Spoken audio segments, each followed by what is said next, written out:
नमस्कार, बंसल न्यूज में आपका स्वागत है। मैं हूं आपके साथ सुहेल खान। ग्वालियर चंबल में कांग्रेस प्रत्याशी चयन को लेकर पशुपेश में है, तो पूर्व मंत्री जयवर्धन सिंह बागियों को लेकर लगातार तल्ख बयान दे रहे हैं। बीजेपी के राष्ट्रीय संगठन महामंत्री बीएल संतोष के दौरे के बाद अब बीजेपी की चुनावी रणनीति बदल रही है, तो शिवराज महाराज की जोड़ी ने मोर्चा संभाल लिया है और उनके निशाने पर हैं पूर्व मुख्यमंत्री कमलनाथ। चुनावी रण में जीत के लिए बीजेपी क्यों कर रही है कुछ खास सीटों पर फोकस, उपचुनाव से जुड़ी ये सारी खबरें लेकर हम हाजिर हैं अपनी खास पेशकश उपचुनाव का चक्रव्यूह में।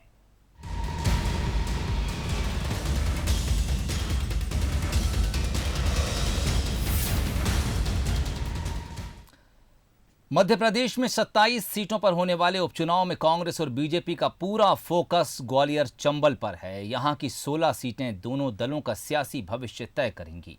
शायद यही वजह है कि बीजेपी के मुकाबले कांग्रेस जिताऊ और भरोसेमंद उम्मीदवार की तलाश में है, लेकिन यह काम उसके लिए आसान नहीं है। क्या है वजह, चलिए आपको बताते हैं। सिंधिया समर्थकों से कांग्रेस परेशान, महाराज के गढ़ में जारी है खोजी अभियान, पार्टी में टिकट दावेदारों की लंबी कतार, विश्वास पात्रों की जारी है तलाश। उपचुनाव में ग्वालियर चंबल अंचल की 16 सीटें दांव पर हैं। इनको जीतने के लिए कांग्रेस और बीजेपी में रणनीतिक मंथन का दौर जारी है। चंबल के सियासी महासंग्राम में कोई भी सियासी दल खुद को कमजोर होने नहीं देना चाहता।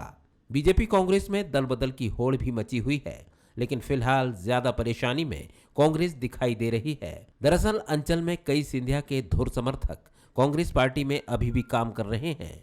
इनमें से कई नेता तो ऐसे हैं जो उपचुनाव में टिकट के लिए दावेदारी जता रहे हैं। कांग्रेस आलाकमान इन नेताओं को लेकर असमंजस में है। कांग्रेस को डर है कि टिकट न मिलने पर वो पार्टी का साथ छोड़ महाराज का हाथ थाम सकते हैं। वहीं अगर सिंधिया समर्थकों को टिकट दिया गया तो पार्टी के दूसरे नेता भी नाराज हो सकते हैं, जिसको लेकर कांग्रेस परेशान है। कांग्रेस के पशुपेश पर बीजेपी चुटकी ले रही है। बीजेपी का कहना है कि राष्ट्रवाद की सोच के साथ जो कांग्रेस नेता बीजेपी में आना चाहते हैं उन सभी का स्वागत है। बीजेपी का साफ कहना है कि कांग्रेस में अब कमलनाथ और दिग्विजय सिंह के मुट्ठी भर समर्थक ही बचे हैं। कांग्रेस की जो हालत है, बहुत सारे लोग तो मैं ग्वालियर की अगर बात करूं तो 75% जो कांग्रेस के लोग हैं भारतीय जनता पार्टी ज्वाइन कर चुके हैं। इसके अलावा जो भी लोग बचे हैं वे धीरे धीरे, जैसा कि आपने बताया, कुछ टिकट मिलने के इंतजार में हैं, कुछ को और आश्वासन दिए होंगे जो पूरे नहीं होंगे, वो सब मिलकर के भारतीय जनता पार्टी ज्वाइन करने वाले हैं। हमारे वो सतत संपर्क में हैं और हम उनका स्वागत करेंगे।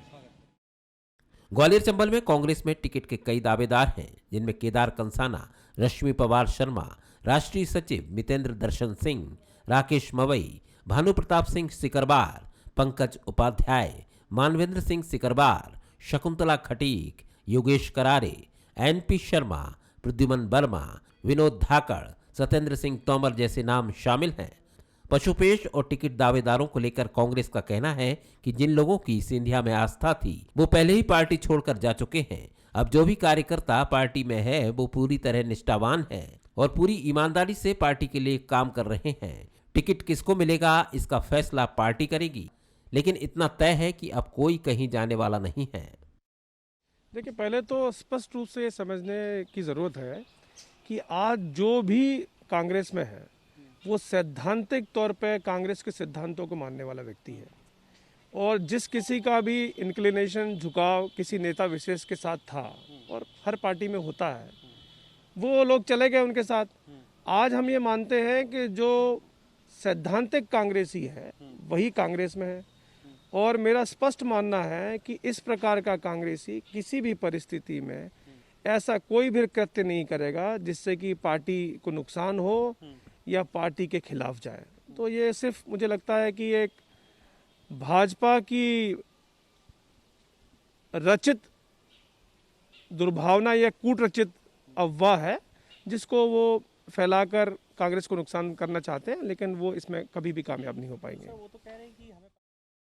प्रदेश की जिन 27 सीटों पर उपचुनाव होना है उनमें चंबल अंचल की 16 सीटें हैं। माना जा रहा है कि इन्हीं सीटों के नतीजे ये तय करेंगे कि प्रदेश की सत्ता किसके हाथ में रहेगी। तभी तो कांग्रेस और बीजेपी साम दाम दंड भेद यानी सियासत का हर हथकंडा अपनाकर चंबल में जीत का परचम लहराने की तैयारी में जुटी है। प्रहलाद सेन, बंसल न्यूज, ग्वालियर। उपचुनाव की तारीखों के ऐलान से पहले प्रदेश में सियासी पारा गर्माता जा रहा है। प्रदेश में चुनावी जंग सड़क से लेकर सोशल मीडिया हर जगह दिखाई दे रही है। पूर्व मंत्री जयवर्धन सिंह ने पाला बदलकर बीजेपी का दामन थामने वाले नेताओं पर एक बार फिर निशाना साधा है। ट्विटर के जरिए किए गए इस हमले में क्या कुछ पूरी कहानी है, देखिए हमारी इस खास रिपोर्ट में। कांग्रेस ने बागियों पर फिर किया वार। जयवर्धन ने ट्विटर पर चलाई तलवार। विधायक ही बनना था तो क्यों दिया इस्तीफा। बीजेपी ने जयवर्धन सिंह पर किया पलटवार। उपचुनाव से पहले सियासी बयानों में तल्खी लगातार बढ़ रही है। बगावत के चलते प्रदेश में सरकार गंवाने वाली कांग्रेस बागियों को किसी भी सूरत में बख्शने को तैयार नहीं है। इसकी बानगी एक बार फिर से पूर्व मंत्री जयवर्धन सिंह के ट्वीट में देखने को मिली। ट्वीट के जरिए जयवर्धन सिंह ने दोबारा चुनाव लड़ने की तैयारी कर रहे पूर्व कांग्रेसी नेताओं से सवाल किया। उन्होंने साफ लिखा कि विधायक ही बनना था तो विधायक पद से इस्तीफा क्यों दिया। आगे उन्होंने लिखा कि इस्तीफा दे ही दिया है तो फिर विधायक क्यों बनना। यही सब चलता रहा तो फिर जनता के वोट का मतलब क्या है।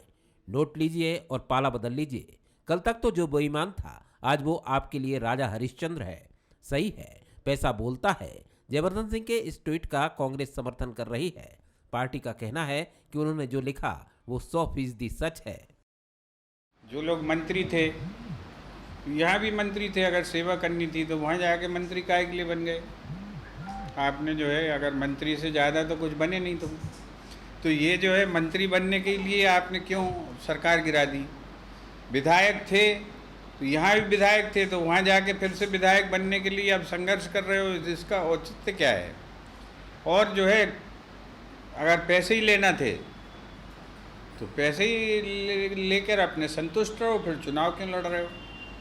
ये सवाल जो है ये आम जनता का सवाल है। आम जनता के मन में कौंध रहा है। जनता को ये लग रहा है कि ये चुनाव जनता पर क्यों थोपे गए। आज जनता कोरोना से परेशान है।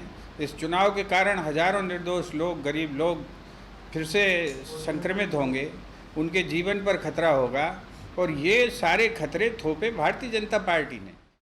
मध्य प्रदेश में 27 सीटों पर होने जा रहे उपचुनाव में किसान कर्ज माफी, बिजली बिलों में बढ़ोतरी और बेरोजगारी के साथ ही कांग्रेस दल बदल को भी बड़ा मुद्दा बना रही है। बीजेपी जयवर्धन सिंह के ट्वीट पर पलटवार कर रही है। बीजेपी का कहना है कि जयवर्धन सिंह एक युवा नेता है, लेकिन वो जिस तरह से आगे बढ़ रहे हैं, जिस तरह के ट्वीट कर रहे हैं, उससे वो जल्दी ही हल्के साबित होने वाले हैं। देखो, जयवर्धन सिंह के बारे में मेरी राय अभी तक एक गंभीर युवा के रूप में थी, लेकिन दुर्भाग्य से वो अपने पिता के नक्शे कदम पर चल चुके हैं।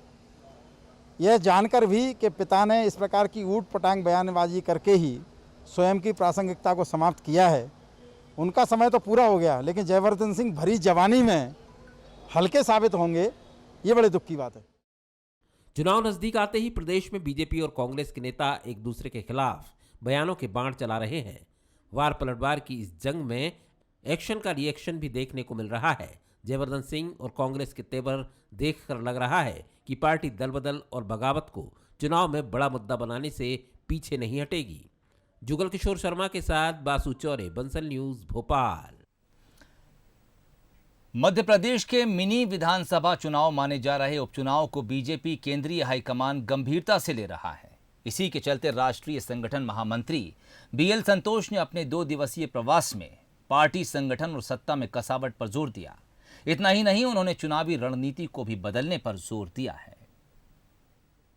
बीजेपी के राष्ट्रीय संगठन महामंत्री बीएल संतोष की 2 दिन की मैराथन बैठक के बाद बीजेपी की चुनावी रणनीति में बदलाव होगा, क्योंकि बीएल संतोष ने प्रदेश के दिग्गजों के मुगालते बैठक में दूर कर दिए।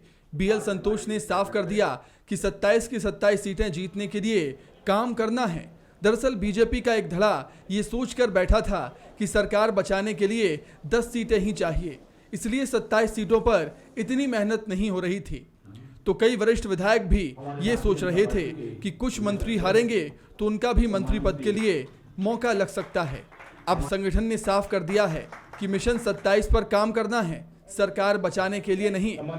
देखिए माननीय BL संतोष जी ने भारतीय जनता पार्टी के 27 विधानसभा के उपचुनाव की दृष्टि से जो संगठन का काम है, जिसके आधार पर हम लोग हमेशा मध्य प्रदेश के अंदर चुनाव जीतते रहे, बूथ को मजबूत करना, बूथ का मैनेजमेंट, हर समाज वर्ग के लोगों के साथ हमारा जो डायलॉग है, इन सारे मुद्दों पर कि संगठन तंत्र के आधार पर हम चुनाव जीतेंगे, उसको और गहराई से ताकत देने का प्रयास जो है, ये माननीय BL संतोष जी भी लगातार इसी पर फोकस करके उन्होंने सब लोगों से बातचीत की। ज्योतिरादित्य सिंधिया लगातार अपने समर्थकों को जिताने के लिए जान झोंक रहे हैं, लेकिन बीजेपी के कुछ नेता सिंधिया और पार्टी की उम्मीदों को पलीता लगाने की कोशिश कर रहे हैं। कांग्रेस भी लगातार इस बात को लेकर निशाना साध रही है कि सिंधिया समर्थक नेताओं के क्षेत्र में मंत्री काम नहीं कर रहे। कि यहाँ बोल के जाते हैं कि हम उपचुनाव में जा रहे हैं और वहाँ अगर वो सिंधिया जी के ग्रुप का है तो शिवराज सिंह जी ग्रुप वाला अपने जाके घर में बैठ जाता है। अगर शिवराज सिंह जी के ग्रुप वाला है तो सिंधिया जी के ग्रुप का या दूसरे ग्रुप का, नरोत्तम जी के ग्रुप का है या BD शर्मा जी के ग्रुप का है, तो वो जाके अपने चुपचाप घर में बैठ जाता है। मिशन 27 के नारे के पीछे बीजेपी का मकसद सिर्फ 27 सीट जीतना ही नहीं है। इस मिशन के जरिए बीजेपी समन्वय की कमी को भी दूर करना चाहती है। इसलिए बार बार हाईकमान को यह कहना पड़ रहा है कि चुनाव बीजेपी कांग्रेस का है, न कि सिंधिया समर्थकों का।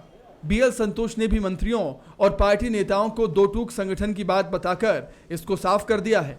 जुगल किशोर शर्मा, बंसल न्यूज, भोपाल।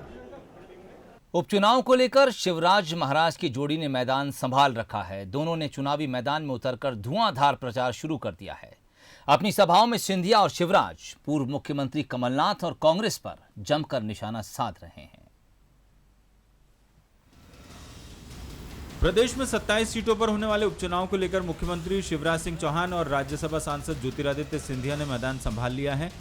दोनों पार्टी को जिताने के लिए जी जान लगा रहे हैं और धुआंधार प्रचार शुरू कर चुके हैं। दिमनी में सीएम शिवराज सिंह चौहान, केंद्रीय मंत्री नरेंद्र सिंह तोमर और ज्योतिरादित्य सिंधिया ने कांग्रेस पर जमकर हमला बोला, जहां उन्होंने 89 करोड़ रुपए के विकास कार्यों का भूमि पूजन किया। मुख्यमंत्री ने दिमनी में महाराज के बहाने कांग्रेस के प्रदेश अध्यक्ष कमलनाथ पर जमकर निशाना साधा। मुख्यमंत्री ने आरोप लगाया कि कमलनाथ कभी वल्लभ भवन से नहीं निकले, वहीं बैठकर MP को लूटने का काम किया। विकास की बात करने गए विधायकों के लिए उनके पास समय नहीं था।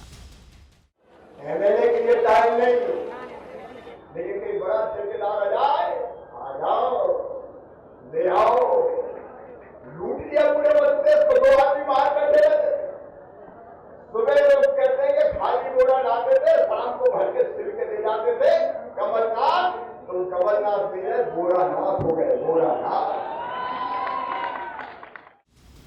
सीएम शिवराज ने कमलनाथ को घेरते हुए कहा कि जिस वक्त कमलनाथ मुख्यमंत्री थे उस दौरान वचन पूरे न होने पर सिंधिया ने कहा था सड़क पर उतर जाऊंगा। सिंधिया की बात मानने की बजाय उन्होंने कह दिया उतर जाओ। अब कमलनाथ सड़क पर हैं और सरकार का अता पता नहीं है। और सही कहा आदरणीय सिंधिया जी ने 15 महीने के बाद भ्रष्टाचार का बोल पाया। और अकेले नहीं थे कमलनाथ, उनके पीछे एक और थे। समझ गए कि नहीं समझे? और अरे बड़े मियाँ तो बड़े मियाँ, छोटे मियाँ सुभानंद, दोनों ने मिलकर प्रदेश को लूटने का काम किया। ठेकेदार ने कब्जे बैठे, नवराज कंसाना नरेंद्र सिंह जी बैठे। अगर कहा कि हमारे क्षेत्र के विकास के लिए पैसा दे दो, भाई देखे चलो मेरे पास टाइम नहीं, 24 घंटा चलो। तो इन्हें भी कह दिया कि चलो। मुख्यमंत्री शिवराज सिंह के साथ ही ज्योतिरादित्य सिंधिया ने भी पूर्व की कमलनाथ सरकार को जमकर खरी खोटी सुनाई। उन्होंने कहा कि प्रदेश में जब कांग्रेस की सरकार आई तो इस अंचल को बड़ी आशा थी, मगर 15 महीने में इस अंचल समेत पूरे प्रदेश के साथ छलावा किया गया। अगर जनता के काम नहीं किए तो सरकार को भी सत्ता में रहने का अधिकार नहीं होता। सिंधिया ने पुराना इतिहास याद दिलाते हुए कहा कि कभी कांग्रेस ने उनकी दादी को ललकारा था, तब भी DP मिश्रा की सरकार को उखाड़ फेंका था। उनके पिता के साथ भी ऐसा ही हुआ था, तब भी इस क्षेत्र की जनता ने उनके पिताजी का साथ दिया। DP मिश्रा की सरकार थी, ललकारा था मेरी दादी को, ललकारा था पूर्व राजमाता साहब को, और ग्वालियर चंबल संभाग से शंकराज निकली और वो नीतीश मिश्रा की सरकार को बर्खास्त करके छोड़ दिया था। एक समय आया था मेरे पूज्य पिताजी के समय में, जब ईमान और सम्मान को ललकारा गया था, और उस समय जब ईमान और सम्मान को ललकारा गया था, उस समय में भी ग्वालियर चंबल की जनता ने पूरा साथ मेरे पूज्य पिताजी के साथ दिया था। और आज जब वादा खिलाफी हुई है आपके साथ, आपके हक पर आपके सम्मान और आपके न्याय को ठेस पहुंचाया गया है, तो सिंधिया परिवार का मुखिया मूक दर्शक के रूप में नहीं देखेगा, आपका झंडा उठाएगा, विकास का झंडा उठाएगा और सड़क पे उतरकर आपकी लड़ाई लड़ने के लिए तैयार रहेगा। शिवराज और महाराज के अंदाज से साफ है कि बीजेपी उपचुनाव के बहाने कांग्रेस पर हमला करने का कोई मौका नहीं छोड़ने वाली। कांग्रेस जहां बगावत और दल बदल को ग्वालियर चंबल में बड़ा चुनावी मुद्दा बनाने की जुगत में है, वहीं बीजेपी कमलनाथ सरकार को नाकाम साबित कर चुनावी वैतरणी पार करने की कोशिश कर रही है। Bureau report, Bansal news. 27 सीटों पर होने जा रहे उपचुनाव में बीजेपी का टेंशन आरक्षित सीटों को लेकर ज्यादा है। ये सीटें 2018 में बीजेपी के लिए मुश्किलें खड़ी करने वाली साबित हुई थीं और शायद यही वजह है कि बीजेपी उपचुनाव में इन 9 सीटों पर स्पेशल फोकस कर रही है। मध्य प्रदेश में 27 विधानसभा सीटों पर होने वाले उपचुनाव में बीजेपी और कांग्रेस की नजर उन 9 सीटों पर है जो आरक्षित कोटे की है। अनुसूचित जाति और जनजाति वर्ग बाहुल्य वाली इन सीटों पर बीजेपी और कांग्रेस ने फोकस बढ़ा दिया है। 2018 के चुनाव में बीजेपी को इन सीटों पर हार का सामना करना पड़ा था, इसीलिए पार्टी 27 सीटों में से इन 9 सीटों पर सबसे ज्यादा फोकस कर रही है। एक दिन पहले हुई बीजेपी की बड़ी बैठक में भी पार्टी के राष्ट्रीय संगठन महामंत्री बीएल संतोष ने इन्हीं आरक्षित वर्ग की सीटों पर फोकस करने के लिए कहा, जो 2018 में उसके हाथ से फिसल गई थी।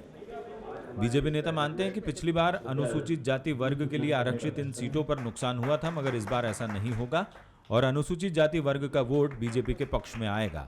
इसके पीछे नेताओं की दलील है कि सरकार ने इस वर्ग के हित में कई फैसले लिए हैं। भारतीय जनता पार्टी हमेशा इस वर्ग की पोषक रही है। हम लोग इस वर्ग के मामले में बहुत संजीदा रहे हैं और योजनाएं पहुंचाने की बात हो या भारत के राष्ट्रपति जी की बात हो, हालांकि भारत के राष्ट्रपति जी राजनीति का विषय नहीं है, लेकिन हमारे सोच जो है, हमारा स्वभाव जो है, उसके वो स्पष्ट रूप से परिचायक हैं। हमें लगता है ये वर्ग जो है अब जागृत हो चुका है। जिस तरीके से उनके साथ छल हुआ है, अब ये सब हमारे साथ खड़े होंगे। जो 9 सीटें हैं जिन पर बीजेपी नेताओं को फोकस करने के लिए कहा गया है, उनमें डबरा, गोहद, अंबाह, करेरा, अशोकनगर, भांडेर, सांची, अनूपपुर और सांवेर है। 2013 और 2018 के वोटों का आंकड़ा देखें तो बीजेपी के वोटों का गणित बुरी तरह से गड़बड़ा गया था।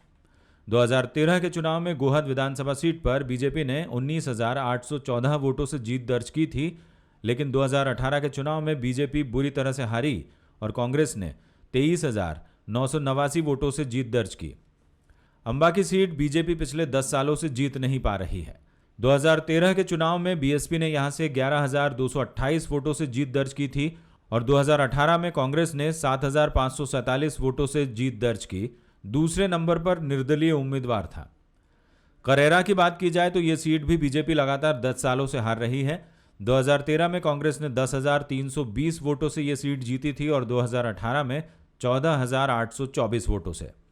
अशोकनगर सीट पर बीजेपी ने 2013 में 3,348 वोटों से जीत दर्ज की थी। 2018 में कांग्रेस ने मार्जिन बढ़ाया और 9,730 वोटों से जीत दर्ज की। भांडेर सीट पर बीजेपी ने 2013 में 7,651 वोटों से जीत दर्ज की थी। बीजेपी ने टिकट भी बदला, बावजूद इसके बीजेपी की बुरी हार हुई और कांग्रेस ने 2018 में 39,896 वोटों से जीत दर्ज की। सांची में जरूर बीजेपी की हालत ठीक कही जा सकती है। 2013 में बीजेपी ने 20,936 वोटों से यह सीट जीती थी और 2018 में कांग्रेस ने 10,813 वोटों से जीत दर्ज की। अनूपपुर, जो कि अनुसूचित जनजाति के लिए आरक्षित है, वहां 2013 और 2018 में कांटे का ही मुकाबला रहा। 2013 में बीजेपी ने 11,745 वोटों से जीत दर्ज की, वहीं 2018 में कांग्रेस ने 11,561 वोटों से जीत दर्ज की। सांवेर सीट पर बीजेपी ने 2013 में 17,583 वोटों से जीत दर्ज की थी, मगर 2018 में कांग्रेस ने 2945 वोटों से जीत दर्ज की, यानी मुकाबला कांटे का था। डबरा सीट पर बीजेपी 10 सालों से कब्जा नहीं कर पाई है। 2013 में कांग्रेस ने 33,278 वोटों से जीत दर्ज की थी, तो 2018 में कांग्रेस ने जीत का मार्जिन बढ़ाया और 57,446 वोट हासिल किए। ऐसे में बीजेपी को नुकसान ही उठाना पड़ा है। कांग्रेस का आरोप है कि उपचुनाव आते ही बीजेपी को दलित वोटों की चिंता सता रही है, दलितों पर होने वाले अत्याचार की नहीं। भाजपा जो वोट बैंक की राजनीति करती है, कांग्रेस ने कभी ऐसी वोट बैंक की राजनीति उस हिसाब से की नहीं। कांग्रेस के पास SC ST का भाई, चूंकि कांग्रेस ने हमेशा SC ST के लिए काम किया है, चाहे वो सड़क पे उतर के काम किया हो, किसी भी एरिया में काम किया हो, कांग्रेस ने काम किया है। तो जो भाजपा को उस बार जो भाजपा के मंत्री बोलते हैं कि हमें SC ST के वोट बैंक का नुकसान हुआ है और जो वोट हमें मिला नहीं था उसको इस बार हमको मिलेगा, तो कतई इस बार भी नहीं मिलेगा, क्योंकि उनने सिर्फ SC ST के लोगों का उपयोग किया है, ना कि उन लोग के लिए कुछ किया है। कांग्रेस धरातल पे भी SC ST के लिए काम करती है। 2018 के चुनाव के पहले एट्रोसिटी एक्ट का सबसे ज्यादा विरोध ग्वालियर चंबल में देखने को मिला था और इसी वजह से अनुसूचित जाति का वोटर एकजुट हुआ और उसने बीजेपी के खिलाफ वोट किया था, जिसका असर भी देखने को मिला। अब हालात बदले हुए हैं। जिन कांग्रेस के उम्मीदवारों ने बीजेपी उम्मीदवारों को मात दी थी, अब वो खुद बीजेपी के सिंबल पर चुनावी मैदान में है। ऐसे में बीजेपी सरकार की योजनाओं के जरिए SC वर्ग को अच्छे दिनों का एहसास करवाने की कोशिश में है। BSP भी एक बड़ा फैक्टर है। ऐसे में राह उतनी आसान नजर नहीं आती। Bureau report, Bansal news. उपचुनाव का चक्रव्यूह में फिलहाल इतना ही। इजाजत दीजिए, नमस्कार।